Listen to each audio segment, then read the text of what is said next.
Welcome to another episode of What's Your Forte, presented by Bandology. Bandology is a Canadian nonprofit dedicated to more music for more kids via education, collaboration, and community.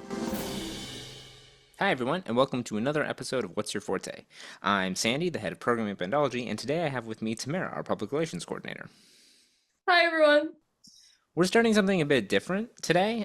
This is the kickoff episode for a series of interviews talking about careers in music with current students and recent graduates. We decided to start this series to showcase different types of music majors and potential careers associated with them. It might not be what you think. We're also currently updating our application guides for students interested in applying to post-secondary music programs, so you can learn more about the requirements for studying music in college and university. On today's episode, we get to chat with two music therapy students and get a more in-depth look into what the program entails and potential long-term career paths. Let's get started. Hello, and welcome to a special episode of What's Your Forte, where we explore the important power of music education. In today's episode, learn why pursuing a music major could be your next big step. I'm your host, Tamara Djuknic, and today we have two very special guests joining us, Sara Thoeny from Vancouver and Karen Guan from Toronto, who are both students at Wilfrid Laurier University pursuing a degree in music therapy. Apart from their studies, they are also both at Bandology this summer. Get ready to be inspired as we dive into the world of pursuing music as a post-secondary major. So hello, Karen and Sara. How are you guys doing today? Good. How are you? I'm doing great. Thank you so much for coming on the podcast. I'm very excited to have you guys here. So before we start the actual interview, we have a couple fast 5 questions designed to help me get to know you better and also our viewers. So for our first question, what is your favorite movie soundtrack? Karen, we can start with you. The Greatest Showman. How to Train Your Dragon. Awesome. And what is an instrument you don't play but wish you did? The harp. The bass flute. Awesome. And what is your hidden talent? I cannot burp. Apparently, I have very good cardigan choice. You do. Thank you. And who is your musical inspiration or just someone you listened to growing up? I listened to Selena Gomez growing up. Love. I really love the Dixie Chicks. Love. Awesome. And our last question is, what is your favorite concert you attended? When I was younger, I saw the Vancouver Symphony Orchestra. I'm still in awe to this day. And Karen? I've had 3 times to think about this and I still don't know. I'm going to say... You know what? Which performance you liked? Me. Sure. Love it. So both of you are currently pursuing a degree in music therapy. However, that is not where you did your first 2 years. Is that correct? What did you study initially? We studied the Bachelor of Music in Community Music. Lovely. And what initially drew you to pursue that? For me personally, I grew up playing the piano and the flute, all the classical stuff. I love that part of music, but I also did not want to do that for post-secondary. Community music was an opportunity for me to expand my musical knowledge. Awesome. And Sara? Yes, I'm in a similar boat to that. I also grew up playing piano, but I also learned a bunch of different instruments growing up. So community music was a really good opportunity for me to incorporate all of those into my post-secondary education. Quite often you have to choose one instrument and stick with it throughout your career, but in my particular case, I play an abundance of. And also I got to learn how to play other ones, so I got to use a cajon that I had and like some other ones. Yeah, my djembe. So it was just a good opportunity to do more than just one instrument. Awesome. And so after your first 2 years in the community music stream, what led you to pursue music therapy as your concentration? And Sara, we can start with you. I struggled trying to pick a career. I really liked music growing up, but I wasn't sure that I wanted to make that solely my career, especially because I did it for so long as like a child. So choosing it was actually quite hard for me in general, but learning that you can also do like psychology and therapy with music was a crazy thing for me. And when I learned that music therapy existed, I knew that I wanted to do it. I'd never heard of it previously to that, but it's a really great career choice for me specifically. Love it. And Karen? I have a similar experience where I also wanted to go into the field of music, originally as a music teacher or into music performance at one point in my life. But then I wanted to go into social work, and I did apply for social work programs in grade 12. And the only music program I applied to was Laurier.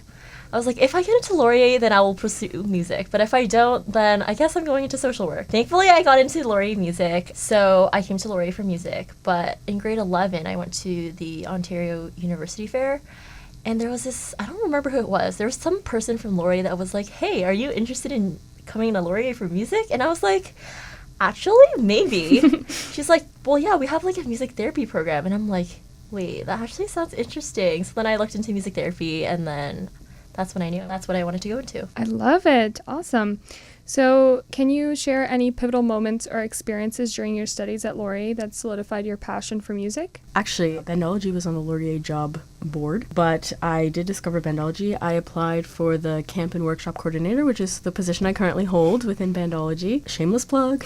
But I really love being in front of people and like running workshops, and I do like teaching and that kind of thing. But I didn't realize how much I liked it. So being able to do that with obviously the lovely other people that work at bandology and getting to help run the summer camps was a lot of fun for me, and it has actually shaped what I want to do for career-wise. Within music therapy, there's a lot of different like areas that you can go into, so I'm kind of going to be collaborating with both music therapy and like teaching. Love it. Follow us at Bandology CA to find out about more hiring opportunities. And Karen, what are your pivotal moments or experiences? At Laurier, I'm going to say the ensemble experience. I was in a different ensemble every year so far. First year, community music ensemble. Second year, I was in Marine Forester Singers. And third year, I was in concert choir. All very different experiences, but they all had a huge sense of community, and it's just like the place you go to make music with people who are also passionate about music, and it's a cute little community. That sounds amazing. So on the flip side of that, what challenges did you face as a music therapy major, and how did you overcome them? Karen, we can start with you. I'm going to say the workload. Community music workload compared to music therapy workload is very different. I was not expecting how much time and effort placement would take. Placement takes up like 7 hours of my week. It's a lot of work, but it's also very fulfilling. And do you want to explain briefly what placement is for viewers that might not know? In third year music therapy, we have a music therapy placement with another person in our program, so another third year student, and we do group music therapy sessions at a elementary school every week. So we started, I think, the week after reading week in the fall. And we have a supervisor, and we just run weekly music therapy sessions. Sounds very fun. And Sarah, what about you? Any challenges? Definitely the workload is a big difference, especially coming from the community music side. And I do agree with that. Placement is also takes up a huge chunk of the week, especially because the sessions are very short. But also just being able to like work elsewhere, being able to have a job and going to school at the same time, and doing community music and music therapy is quite a lot, but it's doable. It just takes time. That is very fair. So how do you think studying music therapy, or maybe music in general, has contributed to your personal and professional growth? Sarah, we can start with you. I know Karen's answer for this was confidence, so I'm going to use that a little bit, but I was pretty confident going into our like placement and music therapy sessions this past year, but I do think that, as Karen mentioned, we're given placement partners and they're assigned, so I quite like to do a lot of my workshops and teaching alone. So learning to do that with another person was a little bit of experimentation at the beginning, but I mean, obviously it's good to work with other people in this setting, so getting to do that together was a really cool opportunity, and yeah. Awesome. And Karen, care to share more about confidence? Going into placement, I was, I'm not going to lie, super scared. I was like, what am I doing? But seeing a music therapy session happen, I was like, oh my God, this is going to be future me. And then going from that to starting to run certain activities during the session. And then from there, we went to like half the session and then full sessions. We did all of, I think, winter term, full sessions. I was definitely not very confident at the beginning, but now I feel quite confident about myself. I love to hear that. And our last question for today is, what advice would you give to someone considering pursuing music, or more specifically music therapy, as a major in university? If you are passionate about music, that you should pursue it, because Music makes you so happy. There are a lot of stereotypes around having music as a career. However, there are job opportunities if you work hard, and yeah.